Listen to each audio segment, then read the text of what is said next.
And if you could could say anything to him right now, what would you say? I would say was that on my birthday every night it lasted I could of yellow eyes, not yellow eyes. Now that I go over it and think on it on my own, with something at this moment, because I'm pulling all these pieces and throwing punches right now, is that when you see the way how the dream worked was that on my birthday every night it lasted. I couldn't tell you how long it lasted, but it felt forever. It was me in the woods, just dark and just running. My heart's pounding. I have no idea what I'm running from. I'm just have this feeling of running, that something's behind me. I need to get away. And once that happened, I would then see I wouldn't see, but I would look behind me and not see nothing and end up tripping over. I call it a log. I ended up tripping over a log, and after I tripped over this log, I woke up. With me having those type of dreams after the falling one, it accumulated, adding on the aspect of doing the same thing. It started from the beginning of me running, then I ended up tripping, and after I ended up tripping and do like a barrel roll or something like anything in those type of field, I would happen to look back, and that's when I saw a pair of yellow eyes, not yellow eyes, a pair of red eyes. And after I saw the pair of red eyes, I snapped awake again. When you see something red, it's like a demon type feel. Mm-hmm. But instead of it being just like the normal standard demon that people wants to use that they'll see in every single all the movies, it's like your own internal demon. You're running away from your own. You don't want to see yourself. And he had these. It was in Detroit, downtown Detroit, Michigan, and he stayed in a retirement home that he was on the 8th floor, and at the 8th floor we was able to see Belle Isle. And what I used to do with that is that he had these binoculars. Those binoculars I would use just to sit there and just look at the sunset. That was my biggest thing. It was just watching the sunrise, just peering out really. And he was always telling me stories on how he was in, and someone that I felt comfortable to tell, a major person in my life outside of my mom. My he was a major. He was a platoon leader. Said, why did you try and rush us out that quickly? What?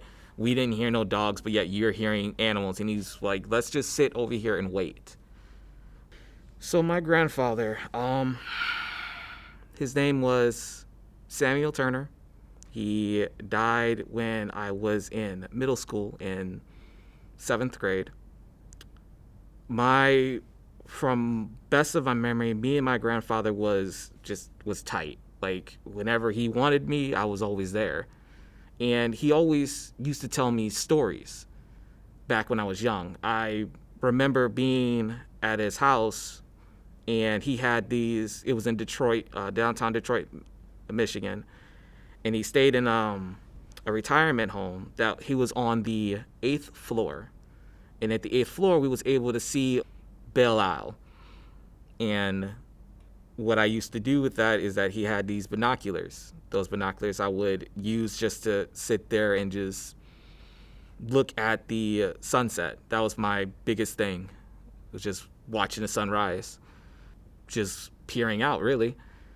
And he was always telling me stories on how he used to watch the sunset and the sunrise while he was in the military.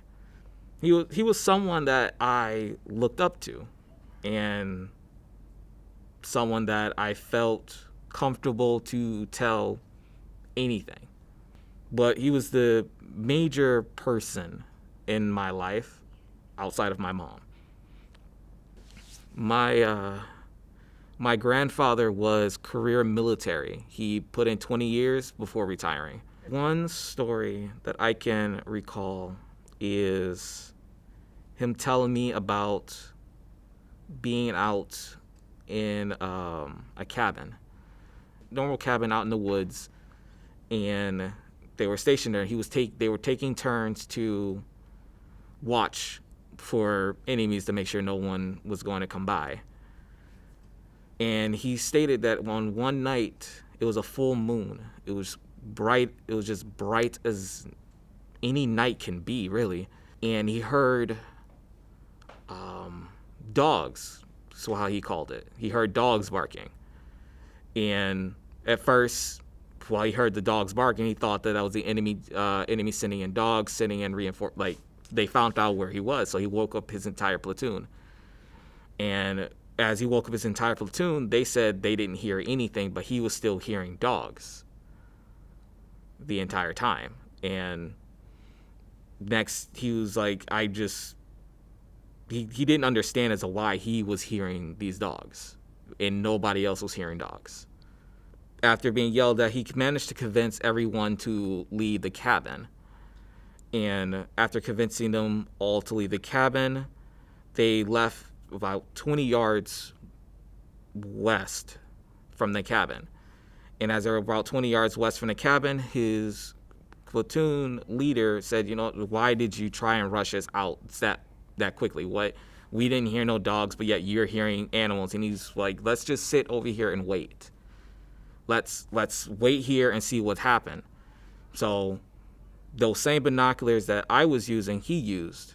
And they all sat there, waited in the dark next to trees, grass, and just watched the cabin.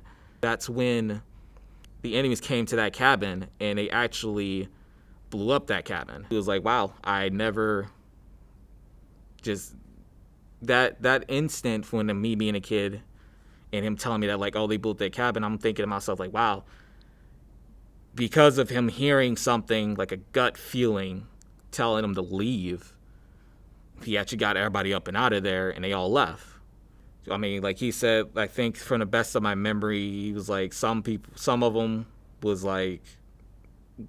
relieved, but it didn't become something that was dramatic in a sense. So he was passing it off as a nonchalant situation, but to me, being a child and with wildly active imagination, that was like the best thing ever, is to have your gut feeling save another person's life. A huge respect towards them, and to have a really large respect for anyone that's in the military. Because, well, military, police officers, anything in those line of fields, because they are putting their life on the line, just like everybody else during the day. But to sign up willingly and knowing the consequences of what can happen, that you can't come back someday, that we all pray that you'll come back, but you never know. The things that he used to say and what he used to do, he was always big in, like, dressing appropriate. Like, there was never a day that I ever saw him that he would dress casual. He dressed professional every single day. Dressed to impress. Dressed because don't let nobody else see behind. Just dress to impress, dress to look neat. You don't want to give anyone bad information. You don't want to leave people thinking that you're a slob or anything like that. It's dressed to look neat, like you have something. And for the longest time, I didn't understand it. The fact of him being a career military, he was not supporting the fro at all. He wanted me bald. He wanted it shaved completely off, no hairstyles, no nothing. And the last thing he said to me was, you should get a haircut. I was expecting to get, like, talk about something else or to see how you're doing or anything like that. But the last thing that stuck out to this day is that he told me you should get a haircut. It didn't sit well. with him telling me that you should get a haircut didn't sit well with me at all, because I was always like, he was that role model to me. Like, that, the whole aspect of it shouldn't care. Like, I didn't care the way how he looked. I didn't care that anything like that. So for him to heavily state to me for his on the dying day, because he died the day after that I should get a haircut, that implemented that he cared a lot about how I was presenting myself. I was not wanting to listen. I was wanting to do my own thing, be my own boss. I was that type of kid that was like, I pretended that I was grown when I wasn't. When he told me that I should get a haircut, it felt like a stab in the back. So the thing on it was that me and my grandfather were just so tight, and it's like from being young to 5th grade, it was just me being a kid. And by the 7th grade, after he passed and him telling me to just get a haircut, it's like I didn't want that same bond that me and him had to just go away so quickly. To hear that to be his last statement, instead of saying anything like, I'm proud of you, I'm glad that you're here, or anything in that sort of playing field, just the only statement he told me was, you should get a haircut. And that's now, at this time of being much older, I understand it a little bit more. It's not a sense of looking fresh. It's more feeling good about yourself. Doing something that's going to make you appreciate what you look like, how you feel. He was trying to get me to grow up, but I couldn't do it then. I just wanted to live wild and free. When the dress to impress became important to me was when I started to go to college. You have to be told, in my sense, have to be told more than once for something to stick. If you get told once, it's never going to stick. You get told twice, it's never going to really be there, because you're going to want to bypass it. You're going to want to ignore it, like they don't know what they're talking about. That sense of, no one knows who I am. No one knows who you are but yourself. And that now, what I took from it is that there are people that do know who you are because they've watched you grow up. They know where you're going, and not everybody is out to get you. There are people out there that wants to provide for you, that wants to help you, regardless if they're blood related or not. Like, not everybody has to be blood related. I have friends now that are more closer to me than I would have ever thought. And I'm thankful for that. So the one thing to get from a recurring dream is that if you have it a lot, if you have something that constantly passes by day in, day out, it means something. It's happening for a reason. And through my life, it took the death of my grandfather, recurring dreams that I was having. It's the feeling of, at first, not knowing what's behind me, not knowing what's in front of me. All I know, I'm just running, to knowing what it is that's chasing me, to trying to find a safe spot, and then to an ending of knowing what's right and what's wrong. Because I ended up doing some little research that the one statement that if you ever have a falling dream, they would say that it's just your soul coming back to your body type of deal. It's that fact of where your mind thinks that you're dying, so it does something to jolt your body to wake up. The fact of with wanting to just be stuck in a dream world, really. Like, your dreams can be one of different things. Your dreams can be happy, they could be sad, they could be something that you experience in your life, or something that's going to tell you about your future.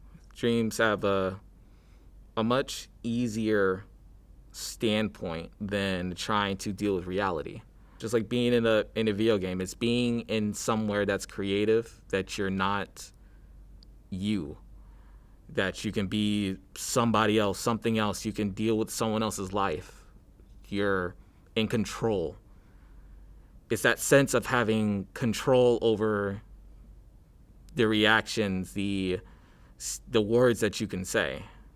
In a dream world, you control all of it, but in reality, you don't. Leslie, a hand, please. Stand up.